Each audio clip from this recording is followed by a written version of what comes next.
Welcome back to Full Time Takes. It's your host, Kellen, and the NBA draft just happened, and the rest of the NBA has been crazy. Oh my goodness. Julius Randle's on the Nets. The Bobby Portis trade finally happened, and apparently one of the Antetokounmpo brothers was in the trade. I haven't really heard of him.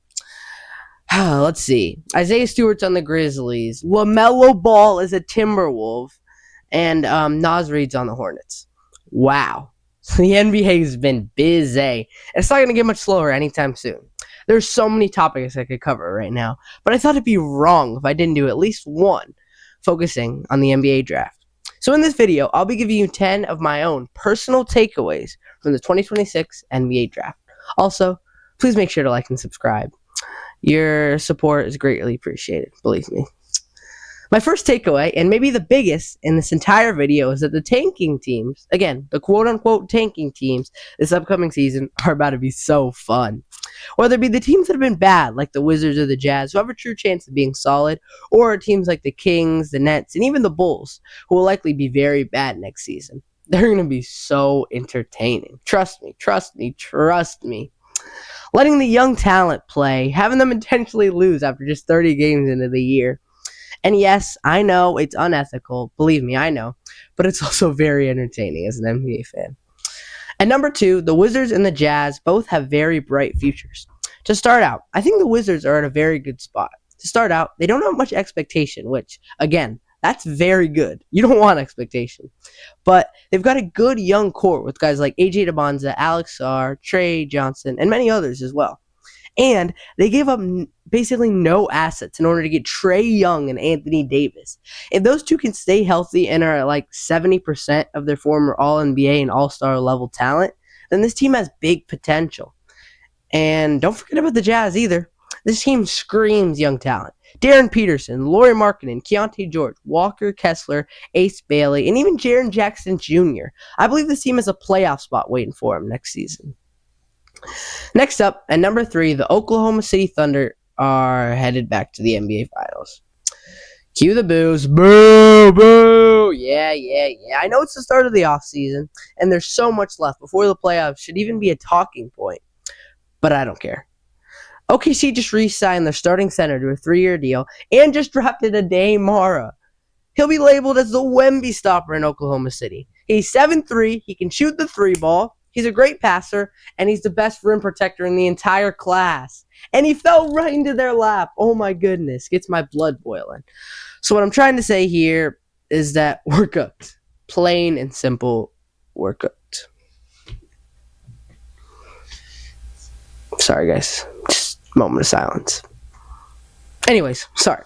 To continue, takeaway number 4, the concept of playing multiple years in college is almost extinct. It's unfortunate. 9 out of the 10 first-round picks in the NBA draft were all freshmen, which is the 3rd time this has happened in the last 10 years. The incentive to stay in college is just getting less and less. The guys want to get to the NBA as soon as possible, and you can't really blame them. And again, for a lot of the top prospects, there's no point in trying to stay down in the NCAA to get picked higher. And there's a big difference in money, a big difference, which I think we both know. Those NBA players, those future NBA players, they want some cash. Next up, takeaway number 5 is that first-round picks aren't valued as much in today's NBA. So hear me out on this one, all right? 7 NBA teams had 2 first-round picks. 7! And there's going to be a lot more of that in the upcoming seasons. Big trades happen almost every year, and they continue to happen. Obviously, top 5 picks are valuable. I think we can all agree, those watching this video. But once you get out of the lottery, or even in the back half of the lottery, the talent pool can drop dramatically. It's just hard to hit on later picks, which is different from the NFL. And teams these days are shipping them away like crazy. I mean, Mikal Bridges, who, yes, he's a starter, but he's someone you consider the 4th or even the 5th best player on a title team.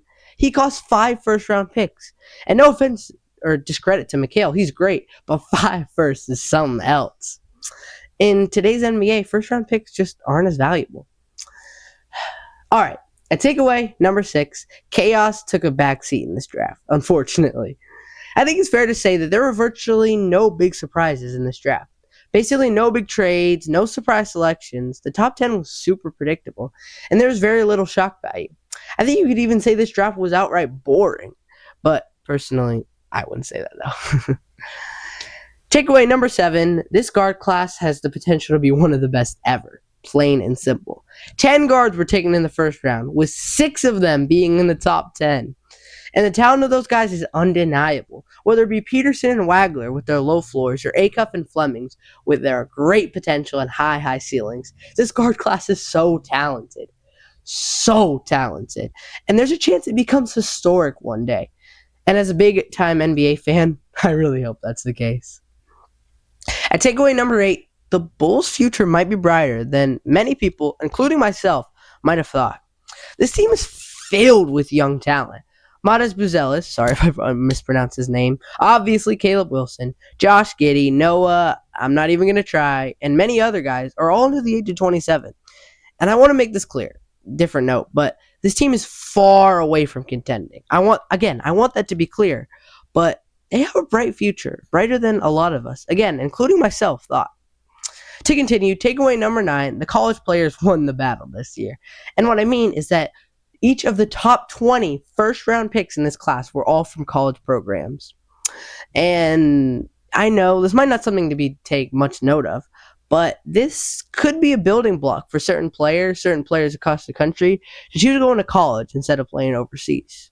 And it's something we don't usually think about as basketball fans, but it's something, again, that we should definitely take note of.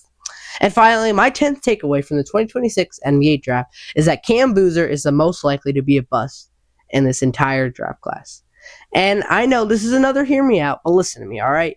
He's starting in arguably the worst spot out of any player in this entire class. And yes, the Grizzlies do have a few pieces of young talent, but nothing compared to the other top 4 teams. And if it wasn't for the lottery, I'd predict Memphis to have the first overall pick in the next draft. Also, I don't know if Boozer's lack of offensive power, just power, like fuel force, and rim protection will translate to the NBA. I just can't trust him. And with that, those are my 10 personal takeaways from the 2026 NBA draft class. Make sure to like and subscribe. This is Full Time Takes. I'm your host, Kellen.